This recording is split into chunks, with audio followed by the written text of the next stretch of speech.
I was 11 the first time I heard the scratching under my bed. It was just past 2 a.m. I remember the red digital clock on my nightstand glowing like an open wound in the dark. At first, I thought it was the wind or the heater clicking on, little sounds you start to ignore in a new house. We had just moved in 2 weeks earlier.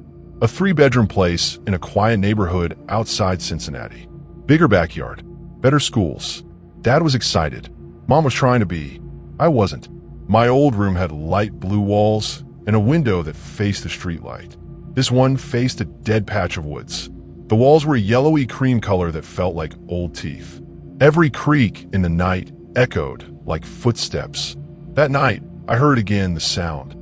A soft, rhythmic scratching. Right below me, I sat up, heart thudding in my chest. It wasn't loud, but it was too specific. Not like furniture settling or a pipe knocking. It was deliberate. Scritch, scritch, pause, scritch. I froze. My first thought was a mouse. Or worse, raccoons in the crawl space. But then came the breathing. Not mine. Something else. Low, wet, animal. I held my breath. The scratching stopped. I stayed frozen for what felt like forever, then slowly leaned over the side of the bed and whispered, "Toby." Toby was the golden retriever we had before the move. He died last spring, hit by a delivery truck. I guess part of me hoped he had come back somehow. I was still adjusting to not seeing his tail wag when I came home. There was no bark, no friendly shuffle, just silence. Then a thump from under the bed. I jerked back up and pulled my feet up, sitting cross-legged like the floor was lava. I didn't move again until the sun came up. By breakfast, I had almost convinced myself it was a dream. That's what kids do, right? We rewrite the scary parts in the daylight. Until that afternoon, when I found the paw prints. Not in the backyard, not on the porch. In my room, under the edge of the bed. 4 dark smudges pressed into the carpet. Dirt, like something had crawled out from underneath. I didn't say anything to Mom. She was always exhausted lately. Moving had taken more out of her than she let on. Dad worked late. I think they were both hoping the house would fix something that was breaking between them. So I said nothing. That night, I stuffed towels under the door and slept with the overhead light on. The next 3 nights were quiet, but on the 4th it came back. I woke to the panting first. Heavy, raspy, like something old with a congested chest. The sound was right beneath me, directly under the mattress. I couldn't breathe. I was too scared to even blink. Then it growled. Low. Warning. Not loud, but long, like a sound pulled from the throat of something wrong. I slid out of bed as slowly as I could, trying not to make the springs squeak. My legs were shaking. I crawled across the room, away from the bed, toward the door. My fingers touched the doorknob, cold metal that felt like ice. Then a voice behind me whispered down. I turned so fast, I scraped my elbow on the wall. There was nothing, just the bed, and that smell. Wet fur, rotting leaves, something burnt. I flung the door open and ran to the hallway, flipping every light on as I went. My parents' bedroom door was closed. I didn't knock. I curled up on the couch, shaking. When Mom found me the next morning, she said I must have had a nightmare. I tried to tell her about the smell, the growl, but she just rubbed my head and said, "Sweetie, you need more sleep." I almost believed her, until I got home from school that day and saw the dog. It was standing in the hallway, just beyond my open bedroom door. A dog, brown and shaggy, with matted fur and cloudy eyes. Not Toby. This thing was too thin. Its ribs poked through like sharp stones under skin. Its ears were torn, and its tongue hung out too far, lolling to the side like it didn't belong in its mouth. It didn't bark, didn't move, just stared at me. I blinked. It was gone. I ran to the door and looked inside. Empty. No sign of anything. I checked under the bed. Still empty. That night, I didn't sleep at all. The scratching started again around 1:45 a.m.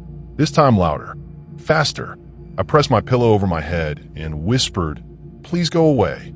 It didn't. Instead, I heard the dog panting. And then, whimpering. Like it was sad. Like it was trying to tell me something. That made it worse. 2 nights later, I asked my friend Mason to sleep over. I needed someone else to hear it. Prove I wasn't going crazy. Mason was the kind of kid who claimed he wasn't scared of anything. Horror movies, ghost stories, Bloody Mary, he always laughed. We set up sleeping bags on the floor. I gave him the side closest to the bed. Around 2:10 a.m., the scratching started. I turned to look at him. He was already staring at me, wide-eyed. "You hear that?" I whispered. He nodded slowly, then said, "Dude, something's under your bed." The growl came next, this time louder. Mason screamed and backed away so fast he kicked over the lamp. The bulb shattered. We both scrambled out into the hallway, slamming the door behind us. Dad came running. "What the hell's going on?" We told him. "Everything." He checked the room, looked under the bed, moved the furniture. "Nothing." "I don't know what kind of prank this is," he said, "but knock it off and clean this up." Mason never came over again. That weekend, I asked Mom if she remembered Toby, if she ever thought he might come back, in spirit or something. She looked at me like I was asking if Santa was real. "No, honey, Toby's gone. We buried him behind Grandma's house, remember?" I nodded, but something inside me knew this thing wasn't Toby. Toby never made me feel like prey. It escalated fast after that. Things went missing from my room. Socks, toys, a flashlight. I'd hear them dragging across the floor at night, even though I was holding still under the covers. Once, I woke up and found a chewed-up tennis ball on my pillow. The kind Toby used to love, but it was wet and smelled like meat. I told my parents. They told me to stop watching scary videos on the iPad. I started keeping a journal, writing down the nights it came. What I heard, what I saw, what I smelled. It came on odd days only, never twice in a row. Never before midnight. Always left before sunrise. And it was always getting closer. At first, it stayed under the bed. Then, one night, I saw it standing in the corner of my room, right by the closet, just staring. Its eyes were pitch black now. No white, no iris, just holes. I stopped sleeping in my room after that. I moved to the couch, told my parents I liked watching TV late. They didn't argue, but it followed me. I'd wake up and see it behind the kitchen island, or hear the click-click of its nails on the tile. I tried recording it, left my phone on overnight. All I got were scratches, long bursts of them, sometimes growls. Once a voice, a deep, slow whisper. "Not your dog. I don't know what it is. I don't know where it came from, but it wants something. It needs something." And last night, it climbed onto my bed for the first time. I didn't move. I didn't breathe. It lay next to me. Its fur was freezing. Its breath on my neck was like smoke from something that had burned too long. And before it disappeared again, it licked my cheek with a tongue that felt like glass shards. After it licked me, I didn't scream. I don't know why. Maybe because I thought if I did, it would bite, or speak, or stay. I just lay there, eyes wide, heart punching my ribs like it wanted out. I could feel the dog's shape pressing into the mattress. The weight of something that shouldn't exist. Then it got up and vanished. No sound of claws hitting the floor. No shadow across the wall. Just gone. But it left something behind. When I sat up, there were clumps of hair on the sheets, wet, matted, and moving, like they were still alive, wriggling in place. I ran out of the room. The next morning, I brought my mom to my room, showed her the hair. She picked one up, squinted at it, and said, "It's threads, sweetheart. Probably from the rug." No rug in my room. She didn't notice that the strands were still moving. I didn't correct her. She was tired again, pale, drinking more coffee than usual, and snapping at my dad over small things. Like she wasn't sleeping either. I started keeping salt near my bed. Mason once said that ghosts hate salt. I didn't know if this thing was a ghost, but I was out of ideas. I made a ring of it around my bed one night. At 3:04 a.m., it growled, and the salt blew apart, as if something inside the circle exploded outward. I didn't sleep for the rest of the week. One night, my dad came into my room with a roll of black trash bags. "What's that for?" I asked. He didn't answer right away. Then he smiled, too wide, and said, "Just cleaning up the mess under your bed, sport." I felt my stomach drop. He never called me sport, and he never smiled like that. It didn't reach his eyes. "Dad!" He crouched slowly, still smiling, and peered under the bed. For a moment, I thought I saw his eyes change, go flat. Then he said, "He says he remembers you. He says you were always his favorite." I ran. After that, I stopped trusting anything that looked like my parents. Sometimes they'd stare too long, or talk in their sleep, mumbling words I couldn't understand, in voices that weren't theirs. Once, I passed the bathroom and saw my mom in the mirror. Except she wasn't brushing her teeth. She was smiling at her reflection. Her reflection wasn't smiling back. I started sleeping in the garage. Cold, yeah, but quiet. For a while it worked. Until the night, I woke up to panting behind the lawnmower. I turned on my flashlight. There it was. Not the dog. My dad. Crouched low. Naked. Eyes black. Crawling toward me. His mouth was open, and he was barking. The next morning, Dad didn't remember anything. Said I must have dreamed it. That I'd been weird lately. I told him about the black eyes. He said, "Don't be afraid of the dark, kiddo." But that's not what scared me. It's what's in the dark that remembers my name. I looked up old articles. Tried finding anything about our house. Nothing. But I did find something about the land. 20 years ago, a kennel burned down 2 blocks from here. Owner was strange. Never caught. He was rumored to run illegal fights. People said the dogs weren't normal. But they came back. The story got buried. Literally. Under new houses. One night, I dreamed I was buried alive. In dirt that smelled like fur and rust. I woke up choking with something in my mouth. A dog tag. Old. Rusted. Covered in ash. It said, "We always come home." 2 days ago, I tried setting a trap. I left a slab of raw meat under my bed, with a trail of baby powder leading to it. At 3:17 a.m., I heard the chewing. Sloppy. Wet. Human-like. When I checked the next morning, the meat was gone. The powder trail led to the closet. Inside were paw prints, but only 2, like something had walked upright. Tonight, I'm not sleeping. I've barricaded the room. Set cameras. If I disappear, check under the bed. But be careful. It remembers you, too. Last night I saw it. Not just a glimpse. A full, unbroken stare. It was crouched in the hallway outside my room. Not moving, just watching me through the crack under the door. 2 slits of glowing amber, barely blinking. I didn't breathe. I didn't blink. Then it smiled. Not like an animal. Not like a dog. Like a man. I checked the camera footage in the morning. Nothing. The hallway stayed empty the whole night. Except for 1 second. Frame 2172. A single blink of static. Then my face. Staring directly into the lens. Smiling. But I hadn't left the room. I never left the room. I emailed the footage to Mason, my old friend from school. The one who believed in demons and rituals and all that. He replied 1 word. Don't engage. But I already had. Weeks ago, Mason sent another message minutes later. If it's smiling, it wants you to trust it. Don't. It's not a dog. It's a mask. Something's using your mind to get through. Do not speak to it. Too late. That same night, I was dreaming again. Not like a normal dream. It felt interactive. I was in my bed, but everything was off. The walls too tall, the window bricked over, and the ceiling leaking fur. From under the bed came a voice. Childlike. Fragile. Do you remember me? I couldn't move. I waited for you. A small hand reached out. Pale. Hairless. Human. I wore the suit because I knew you loved dogs. Then it pulled back and whispered, "You forgot me." But I never forgot you. I woke up sobbing. I didn't know why. I dug up an old family album.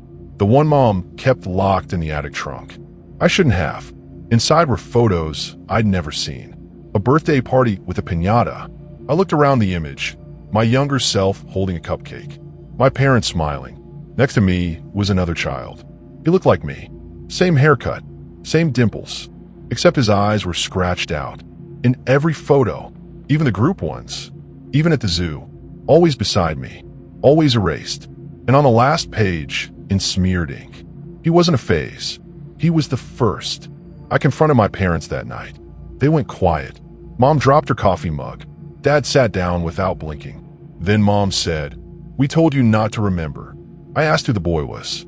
Dad whispered, "That was your shadow." I told them that wasn't an answer. Mom began to cry, and Dad started barking again. I ran, not out of the house. I was too afraid of what was outside now.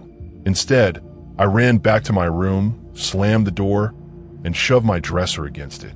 But it didn't matter. The voice was already under the bed. "You came back," it said softly. "Are you ready to play?" I don't know why, but I got on my knees, lifted the sheet, peeked under. It wasn't a dog anymore. It was a child, wearing a dog's skin, mouth stitched open, eyes hollow, blood oozing from the fur. He reached out and said, I want my turn. I blacked out. When I came to, I was in the woods behind her house, covered in leaves and blood, holding a bone. It wasn't from an animal. I went to Mason's place the next day. He lived 2 towns over now, in a broken trailer by a lake. When I told him everything, he didn't look surprised.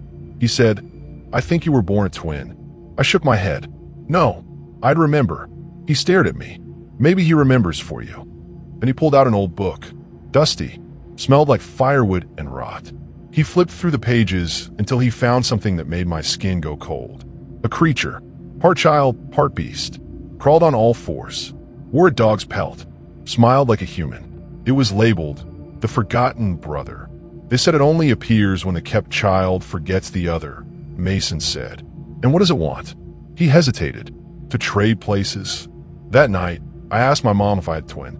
She cried again, said he was stillborn, that they never buried him properly, that they kept the memory quiet, hoping I'd never ask. But something came back, I said. She nodded slowly, because we never said goodbye. Then she handed me something I hadn't seen before. A collar, tiny, leather, with a tag that read, "Ben, I don't know how this ends, but I know this. The dog under my bed wasn't ours. It was me. The part of me they buried. The part of me they replaced. The part of me that remembers everything." I didn't sleep after that. How could I? Every time I closed my eyes, I saw him. Me, Ben, crawling, smiling, wearing that tattered dog skin like it belonged, like it fit better than mine ever did. I started locking my bedroom door again. Not that it helped. The thing never used the door. He came through the walls, through my dreams, through memories that didn't belong to me. One night, I heard the soft padding of paws on the carpet again. I froze. The sound was familiar now, too familiar. A wet breathing, slow, hungry. I rolled over to face the wall, pretending to sleep. Then I heard it whisper, "Trade me." I jolted up, drenched in sweat. Room dark, windows rattling. I swung my feet off the bed, heart hammering. But I didn't hear paws. I heard crawling, and a child's laugh. I started recording everything. Set up 4 cameras, one in my room, one in the hallway, one under the bed, and one outside the door. The underbed camera always shut off around 3:14 a.m. Every night, always the same time. I checked the footage every morning. Nothing visible, no creature, no Ben, but the audio, every single night, a whisper, same voice. "He's almost ready." I went back to Mason, told him I needed answers. Real ones. He said, "Some spirits don't haunt places. They haunt roles. Stories left unfinished. Children forgotten. Souls unloved." I asked what to do. He said, "You're not being haunted. You're being replaced." Slowly, I looked at my hands. They didn't feel like mine anymore. Back home, I decided to face it. I slid under the bed myself. Waited. Pitch black. The carpet was cold, rough against my skin. Dust filled my nose. I tried to calm my breath. Then I heard it. Breathing. Behind me. Then a voice. "You remember now." I turned, and there he was. Face to face. No longer wearing the dog skin. Just pale, raw skin. Teeth sharpened. Hollow eyes. "You gotta live." I got the dark. I whispered, "I'm sorry." He smiled, split cheek to cheek. "Then give it back." The next morning, I woke up outside, in the backyard, covered in dirt, fingers bloody, and my own bed was empty. No sheets, no mattress, just claw marks on the floor. My mom found me hours later, curled up under the swing set. I asked her again, "Why didn't you bury him?" She shook her head. "We tried, but he kept coming back." That night, I made a choice. I dug a hole behind the house. Deep, cold, wet with rain. Then I opened the old box from the attic. The collar, the photos, the lock of baby hair. I placed it all inside. I whispered his name, Ben. Then I said what no one ever had. "I'm sorry you were alone. I'm sorry I forgot. I remember now. You were real. You mattered." For a moment, the wind stopped, and I felt a warmth, a hand on my shoulder. Then it was gone. The next morning, there were no footsteps, no whispers, no laughter. The underbed camera stayed on. Nothing was there. No Ben, no dog, just silence. I started to sleep again, eat again, laugh again. Weeks passed. Then one day, while cleaning under the bed, I found something. A collar, clean, new, with a tag that read, "You." I still don't know what it means. Maybe the trade happened anyway. Maybe I'm not the one who crawled out of that hole. Or maybe the forgotten never leave. They just wait. For someone else to forget. For someone else to listen. For someone else to crawl under the bed. And say yes.